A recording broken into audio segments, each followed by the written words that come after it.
하나님 말씀은 창세기 13장 1절부터 10절까지.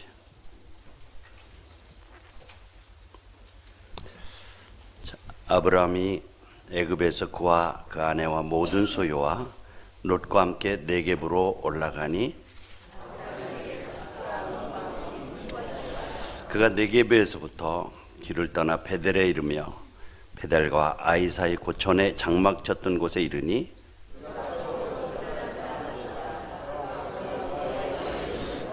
아브라함 일행 롯도 소와 양과 소와 장막이 있으므로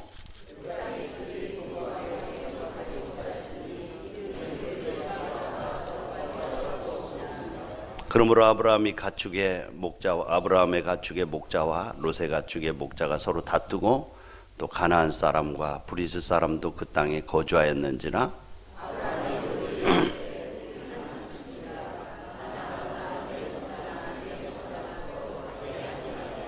내 앞에 온 땅이 있지 아니하냐. 나를 떠나가라. 내가 좌하면 나는 우하고 내가 우하면 나는 좌하리라.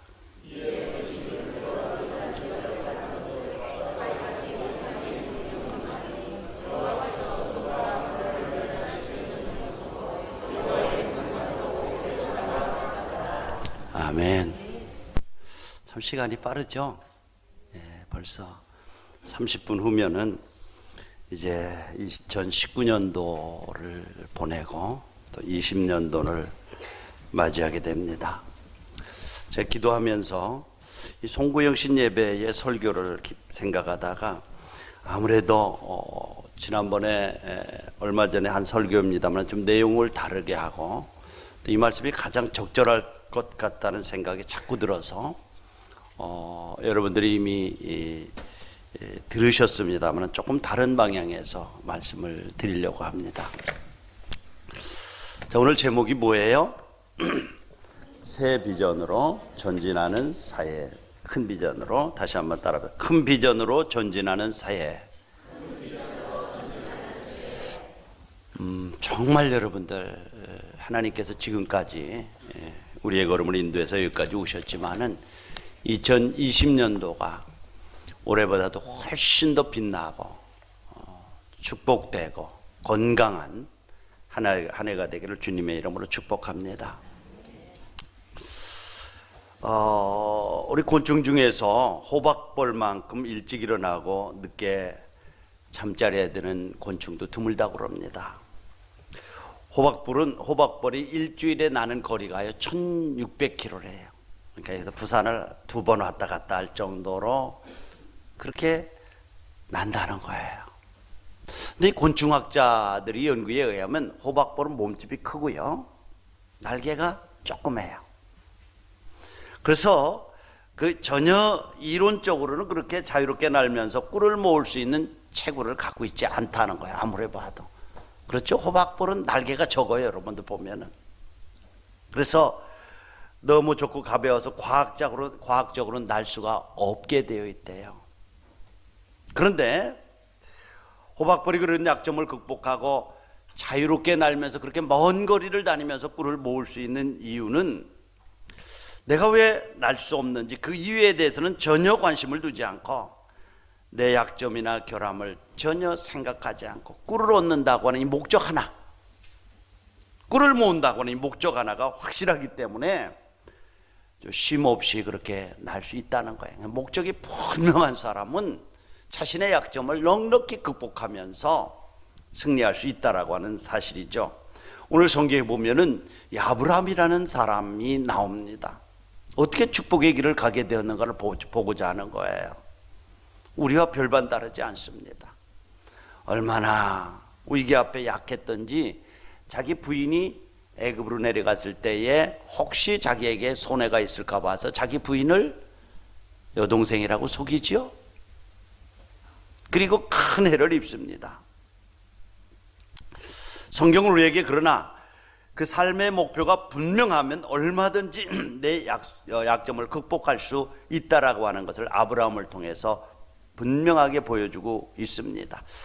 아브라함에게 위기가 없는 것은 아니었죠.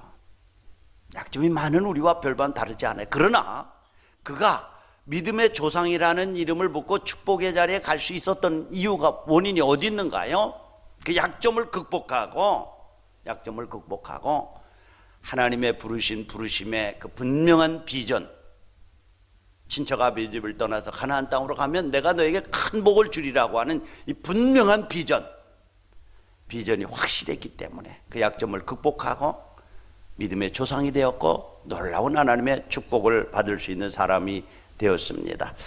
자, 오늘 시간이 없어서 그저 제목으로만 말씀을 드릴 거예요. 자, 오늘 13절에 보면 애굽에 내려가서 실패를 했죠. 그리고 어디에 올라왔냐면, 자, 1절에 보면 아브라함이 애굽에서 그와 그 아내와 모든 소유와 롯과 함께 네겝으로 올라가니, 네겝가 뭐예요? 가나안 땅으로 올라왔다는 얘기예요.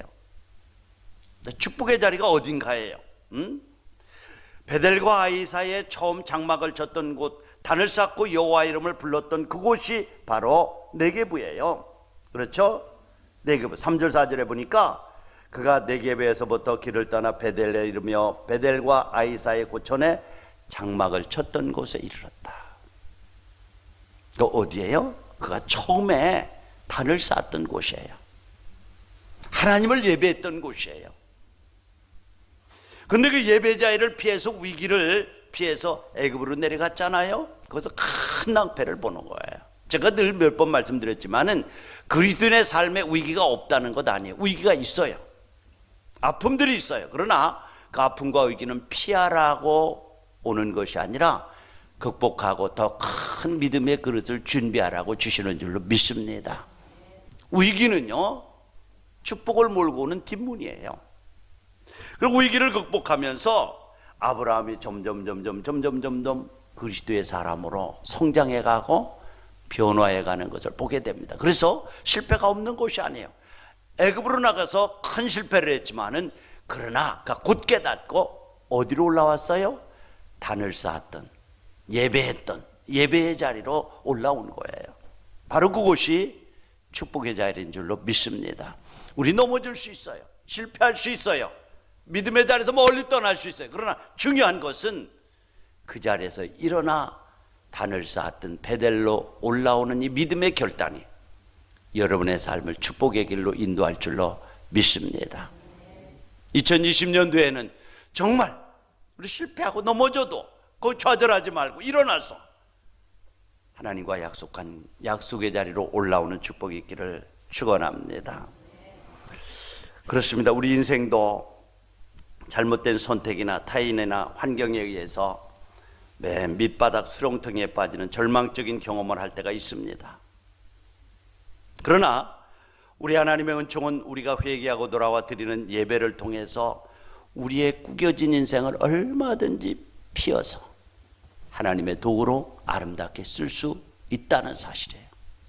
문제는 돌아오는 거예요.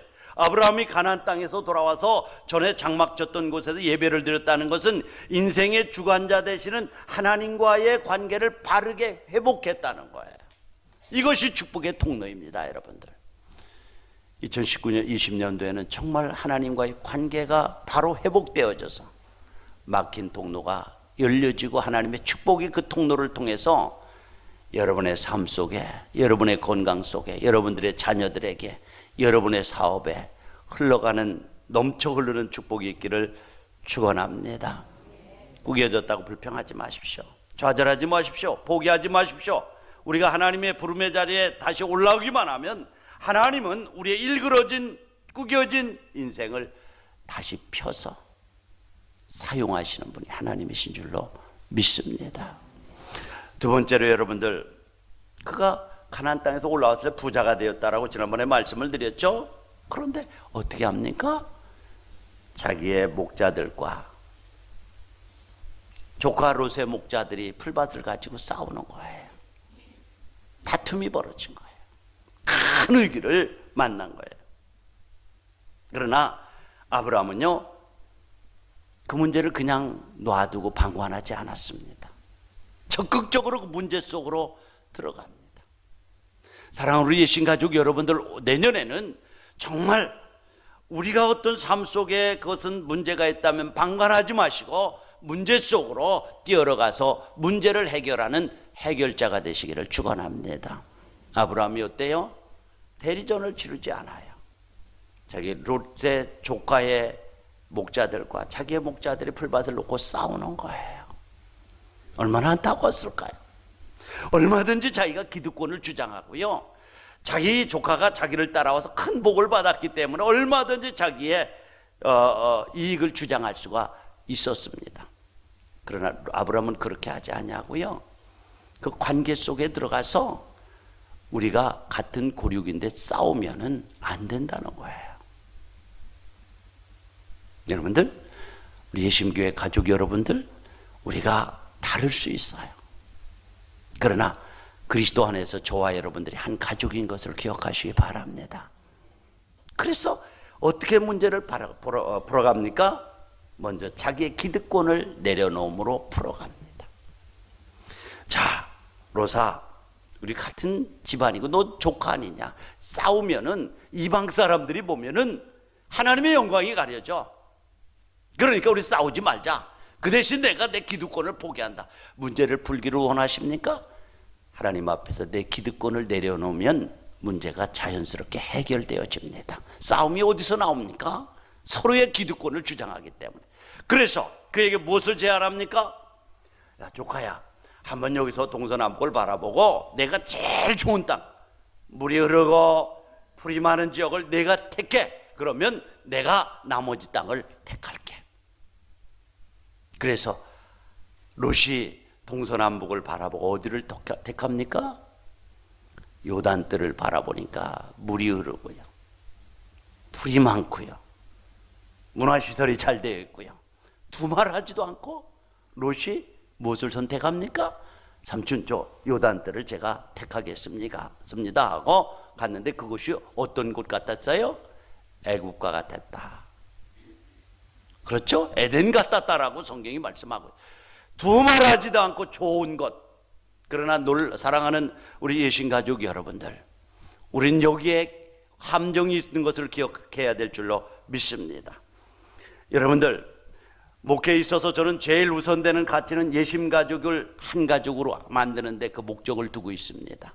작은 것들 때문에 다투지 않고 주님 안에서 한 식구라고 하는, 시간이 조금 걸리겠지만은 분명히 사랑이 넘치는 공동체가 될 것을 저는 믿음의 눈으로 바라보면서 우리 예심교회 안에 이런 가족 같으냐 아니라 예심 가족을 만들어, 너와 나는 한 고리이기 때문에 다퉈서는 안 된다, 하나님의 영광이 가려져서는 안 된다라고 하는 이 큰 비전을 안고 하나 되는 일에 힘쓰는 교회가 되고 가정이 되기를 힘쓰시기 바랍니다.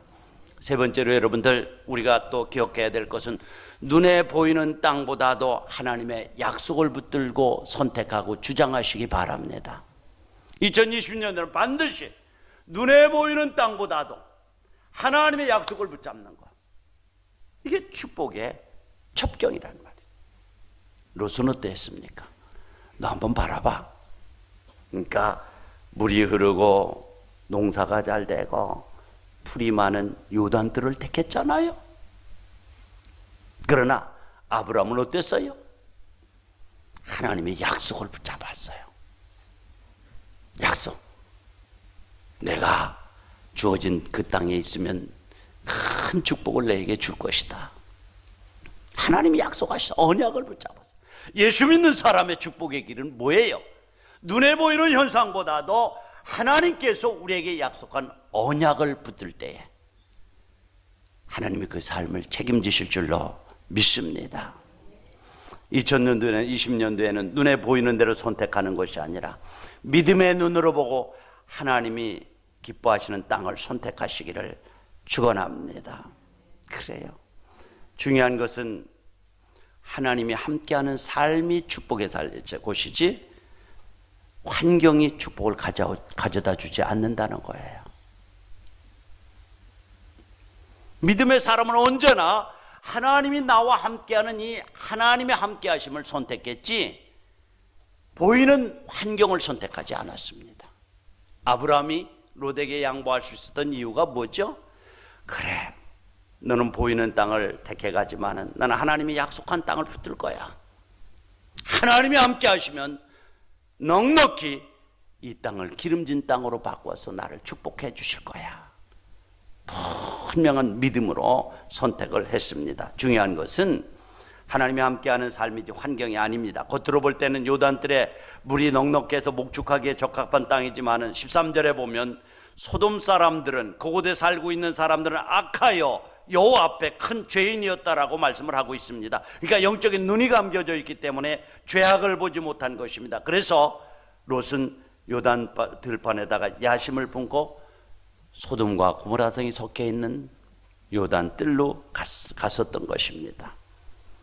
왜 우리가 하나님의 말씀을 좇지 않고 육신의 안목에 좋은 것을 선택합니까? 가치관이 다르기 때문에, 보는 눈이 다르기 때문에.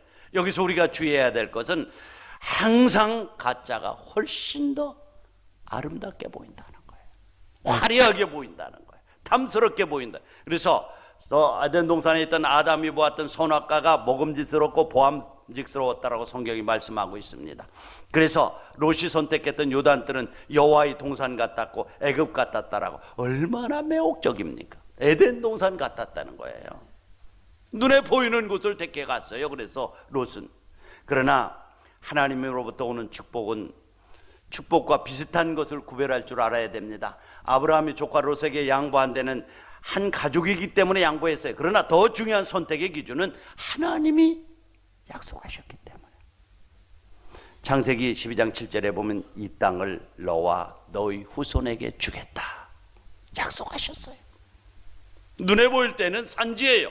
허허벌판이에요. 아무것도 없어요. 훨씬 더 요단들이 좋아 보여요.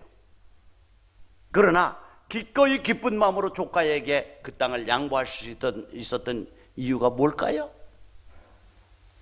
눈에 보이지 않고 손에 잡히지 않지만은 하나님과 함께 동행하는 삶이 축복이라는 사실을 분명히 믿고 있었기 때문에 그는 눈에 보이는 현상을 택하지 않고 하나님이 약속하신 약속을 붙잡고 선택했습니다. 이것이 무엇입니까? 비전입니다. 이것이 무엇입니까? 꿈입니다. 하나님께서 주시는 소원입니다. 그래서 성경은 믿음은 바라는 것들의 실상이라고 말씀을 하고 있습니다. 현재 손에 잡히지 않아요. 눈에 잡히지 않아요. 그런 하나님이 주신 꿈이 있어요. 현상 너머의 하나님의 축복을 볼 수 있는 것, 이것이 꿈이고 비전인 줄로 믿습니다. 예수 믿는 사람은 비저너리예요. 꿈꾸는 사람이에요. 그렇습니다. 그래서 보다 크고 가치 있는 것을 영적인 눈으로 바라보는 사람은 작은 것 때문에 다투지 않습니다. 바울이요, 예수 믿고 난 다음에 하늘의 보좌를 천국을 바라봤어요. 하나님의 상급을 바라봤어요. 죽음 너머의 놀라운 세계를 볼 수 있었습니다. 그래서 그는 늘 생각하기를, 생각컨대 현재의 고난은 장차 우리에게 나타날 영광에 비교하면 아무것도 아닙니다. 살아가는데 눈에 보이는 것들이 있어요. 그러나 현재 받는 고난이 있어요. 그러나 장차 나에게 나타날 영광에 비하면 아무것도 아니다. 고린도후서 5장 1절에 보면 만일 땅에 있는 우리의 장막집이 무너지면 하나님께서 지으신 집 곧 손으로 지은 것이 아니요 하늘에 있는 영원한 집이 우리에게 있는 줄 아나니. 할렐루야. 그래서 눈으로 보이는 현상 너머에 더 놀라운 세계를 보는 사람은요, 이 눈에 보이는 것 때문에, 물론 이거 무시하고 살 수는 없어요. 세상의 물질이나 세상 것 무시하고 살 수는 없어요. 무시하라는 얘기는 아니에요. 그러나 이것에 그렇게 크게 흔들리고 좌우되고 생명을 포기할 정도로 좌절하지 않는다는 거예요. 그렇죠?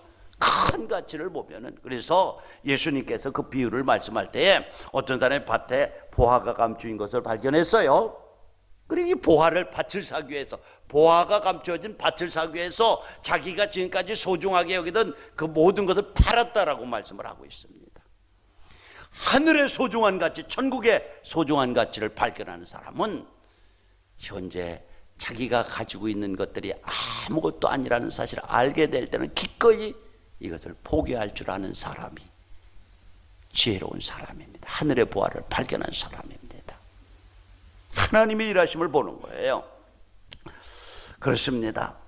우리가 이 땅의 것 때문에 다투는 것은 하늘의 더 큰 하나님의 약속을 바라보고 이 땅의 것 때문에 다투지 않는 거예요. 바라보는 사람은 이 땅의 것들 때문에 다투지 않아요. 우리 비굴하지 않아요. 누가 하나님의 약속의 땅을 차지할 수 있습니까? 시편 37편 11절에 보면 오직 온유한 자는 땅을 차지하며 풍부한 화평으로 즐거워하리로다, 이렇게 말씀을 합니다.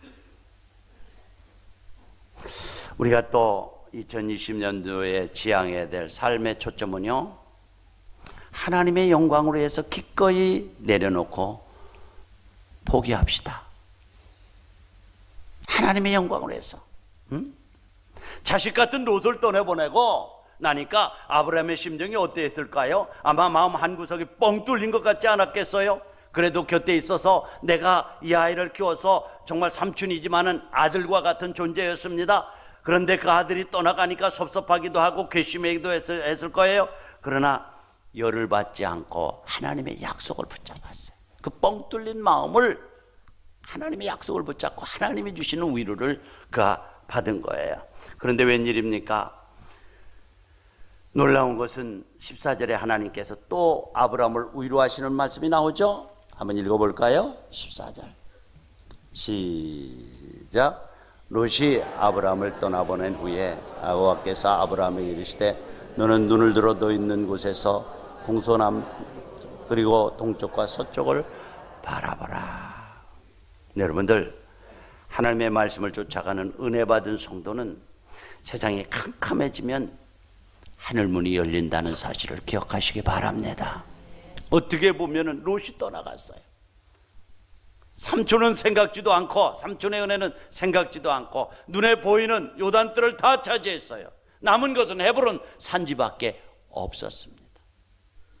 가슴이 뻥 뚫린 것 같고 배신감도 있고 외로움도 있었을 거예요. 그러나 여러분들, 놀라운 것은요, 그때 하나님이 찾아오셔서 아브라함의 마음을 만지시기 시작해요. 그리고 그에게 주신 말씀이 뭡니까? 아브라함아, 너 외롭구나, 너 상처받았구나. 그러나 염려할 것 없어. 너 있는 곳에서 동서남북을 바라봐라.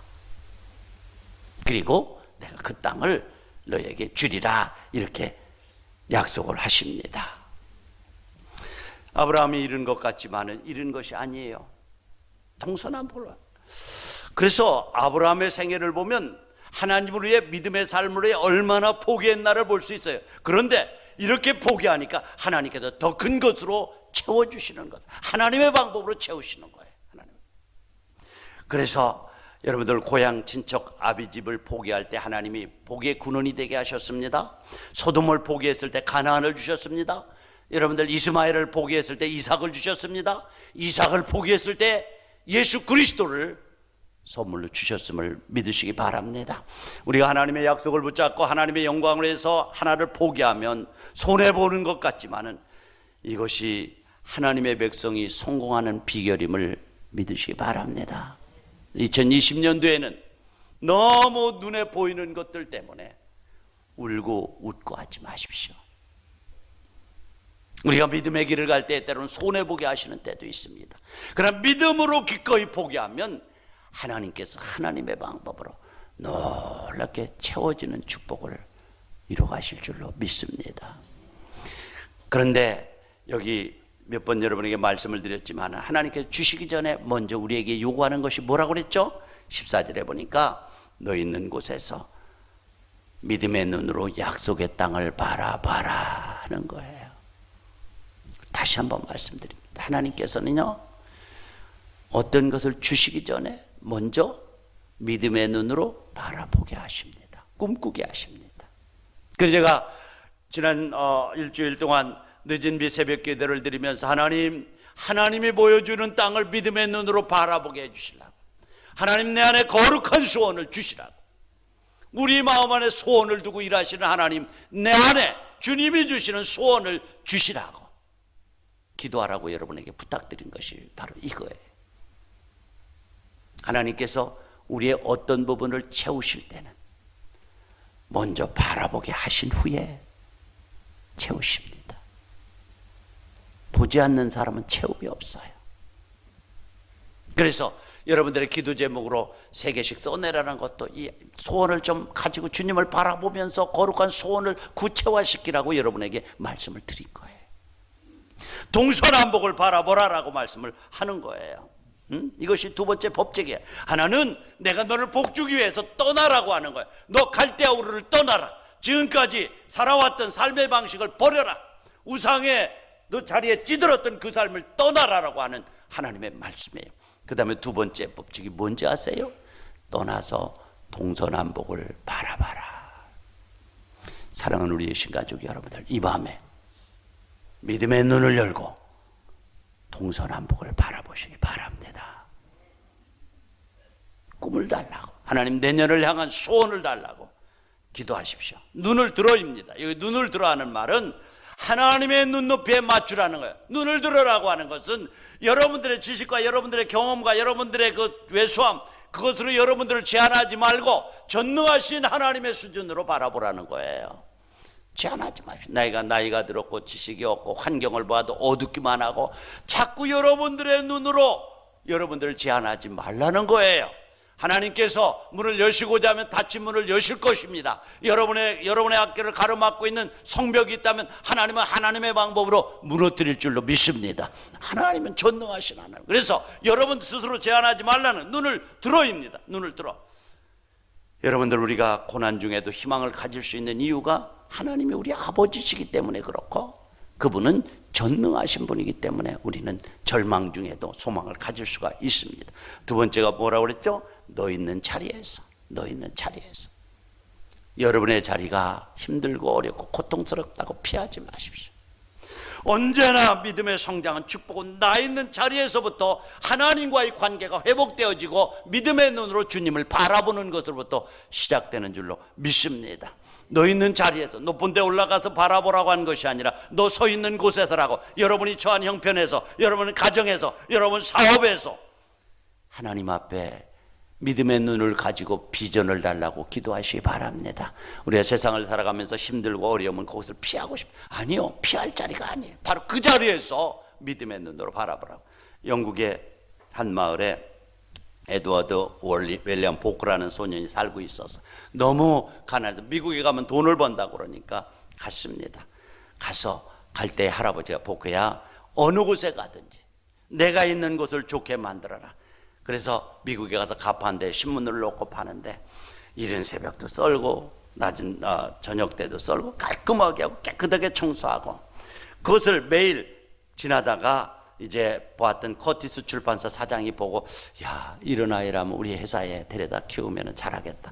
데려다가 정직원으로 채용을 하고 나중에는 자기 사위를 삼고 나중에는 그 출판사의 최고의 경영자를 삼고 미국 최고의 경영자가 되었습니다. 있는 자리를 여러분들 빛나게 하시기를 바랍니다. 여러분이 서 있는 곳에서 주님을 바라보시기 바랍니다. 피할 곳이 아니에요.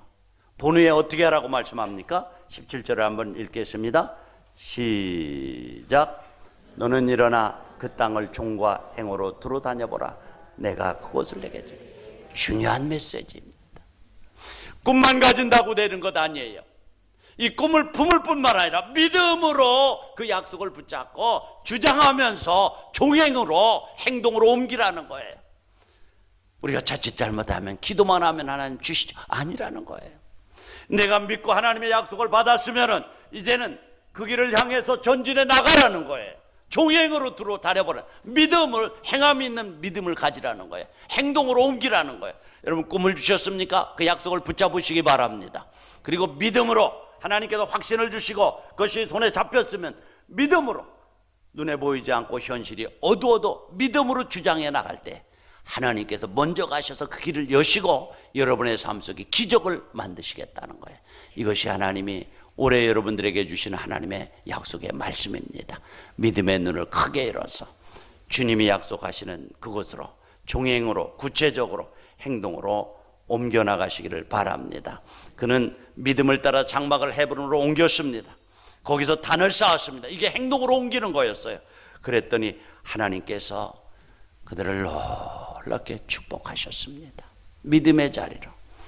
여러분들, 뉴욕에 가면 이민자들이 모여서 130가지 언어를 쓴다고 그래요. 뉴욕시에 가면. 그런데 그 뉴욕시 인구의 8%도 안 되는 유대인들이 세계에서 가장 값진 맨해튼의 중심가인 브루클린이라고 하는 지역의 80%를 차지하고 있다는 거예요.